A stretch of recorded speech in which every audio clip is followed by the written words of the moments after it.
नमस्कार blog passionate तुहिनार आरेकटी नतून ब्लगे अनेक अनेक स्वागत जानाई। बाड़ीते जे कोनो छोटो अनुष्ठाने आमरा अनेकेई आछि जारा पिओर वेज रेसिपि खेते पछंद करी।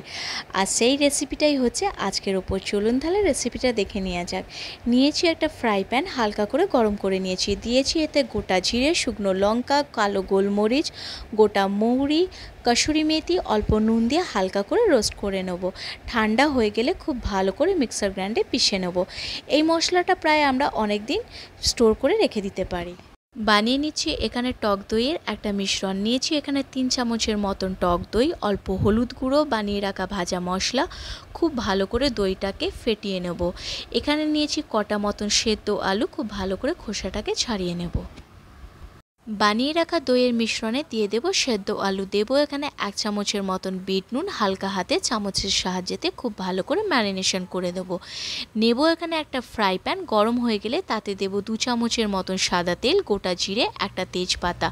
খুব ভালো করে তেজপাতা আর গোটা জিরেটাকে গরম করে নেব। এখানে দিয়ে দেব ম্যারিনেশন করা আলু আর দই। গ্যাসের ফ্লেমটাকে রাখবো লো থেকে মিডিয়াম ফ্লেমে। হালকা হাতে 2 থেকে 3 মিনিট খুব ভালো করে খুন্তির সাহায্যে মেশাতে থাকবো। তেল যখন বেরিয়ে আসবে দিয়ে দেব এখানে স্বাদ অনুযায়ী নুন, চিনি, কালার আর ঝালের জন্য রেড চিলি পাউডার। দেব এখানে 1 চামচের মতন বানিয়ে রাখা ভাজা মশলা। মশলাগুলো দেওয়ার পর 5 মিনিটের মতন খুব ভালো করে রান্না করে নেব। নামানোর আগে দিয়ে দেবো কসুরি মেথি।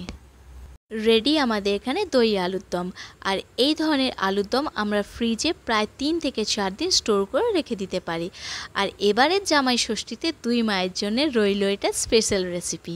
আসি তাহলে, আবার দেখা হচ্ছে একটা নতুন রেসিপি নিয়ে নতুন ব্লগের সঙ্গে। এই রেসিপিটা আপনাদের কেমন লেগেছে অতি অবশ্যই কমেন্ট সেকশনে লিখে জানাবেন।